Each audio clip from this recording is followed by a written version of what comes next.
So Sauerland / Wasserman Boxing are working in conjunction with the promotional company Boxer to deliver shows in the UK on the Sky Sports platform. And of course, that includes shows headed up by Chris Eubank Jr. Now, Chris Eubank Jr. did this interview along with his promoter, Sauerland, on IFL TV. And he said many things in the interview, but one of the things he said is that he doesn't believe that Billy Joe Saunders actually suffered a fractured eye socket. He believes that the reason Billy Joe Saunders has been laying low ever since the fight is because of the shame over the fact that he quit. And again, Chris Eubank Jr. believes quit just from having a black eye with no fractured eye socket. Now, I made several videos about this Billy Joe Saunders situation. And in one of the videos I did ask, is Billy Joe Saunders behaving like somebody who didn't quit? And the answer, at least for me, is no. He's not behaving like somebody who didn't quit.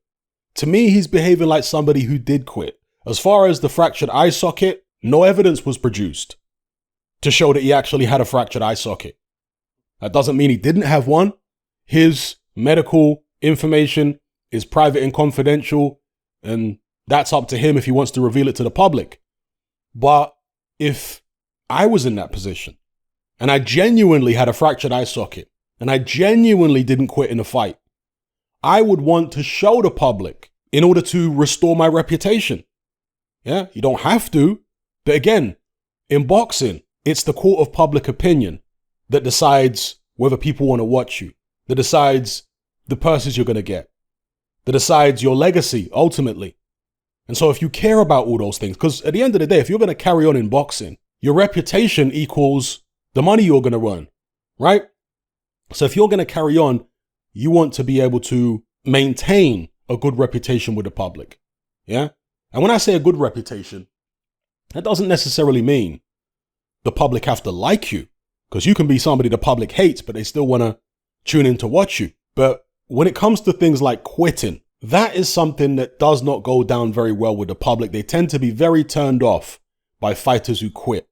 Now, I've been on record as saying, and I'll continue saying this, I go easy on fighters who quit in tough fights.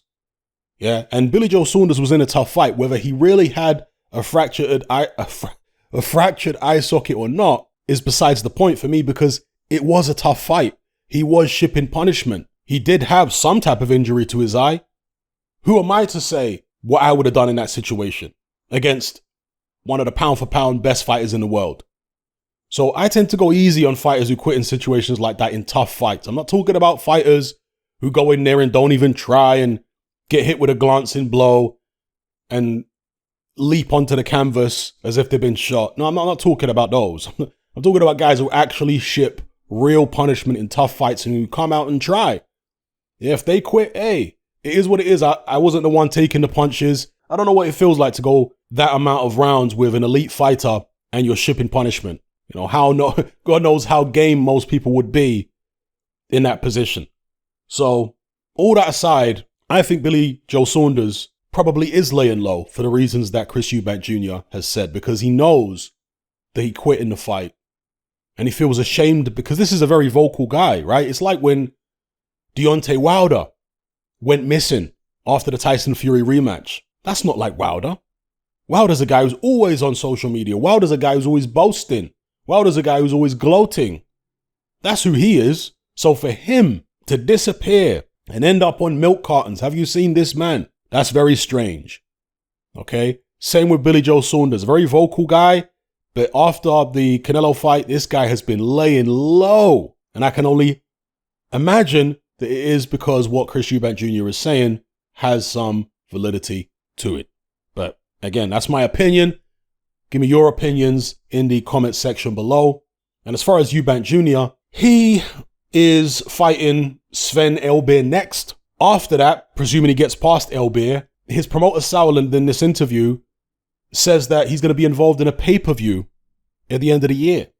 He didn't say who the pay-per-view would be against. He did say that they've spoken to Murata's people and spoken to Golovkin's people, but seem to indicate that both of those guys are tied up with other fights at the moment. So who Eubank Jr. could fight in a pay-per-view remains a mystery. They did talk about Billy Joe Saunders, but it's unclear whether Billy Joe Saunders is going to continue in boxing. And Sauerland was saying how it's a colorful fight, right? A pay-per-view fight between Eubank and whoever it is at the end of the year. Who could it possibly be? Jaime Munguia? Charlo?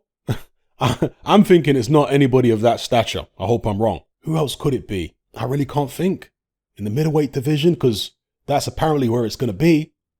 I don't know. Danny Jacobs has moved up. Derevenchenko maybe. And that's a real tough fight if Eubank Jr. wanted to take that. Would that be described as colorful though? I mean, maybe from Sauerland's perspective, because he was working in Germany for so many years and working with these Eastern Europeans, and perhaps his version of colorful is different to our version of colorful. We tend to think of colorful as somebody with a really big personality, right? Does Derevenchenko have a really big personality? Can he even speak English? I don't know.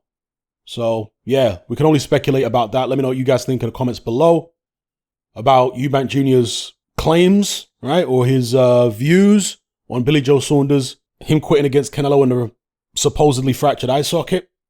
And also give me your views on who you think Chris Eubank Jr. will fight if he beats Sven Elbeer at the end of the year in a pay-per-view, and what you would deem an acceptable opponent for Eubank Jr. to be fighting on pay-per-view. Most of you are going to say, look, unless Eubank Jr. is fighting Charlo or Golovkin, then it shouldn't be pay-per-view. Murata at a push. I'm guessing most of you are going to say that. Some of you might even say that Jaime Munguia could be a pay-per-view, although I'm sure some of you, others are going to say, nah, that shouldn't be a pay-per-view.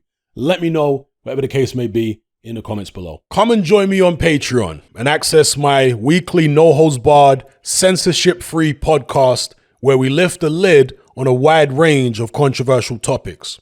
It's not mainstream friendly, it's not politically correct, but that's the whole point. We dare to stand as a beacon of reason against an army of insanity.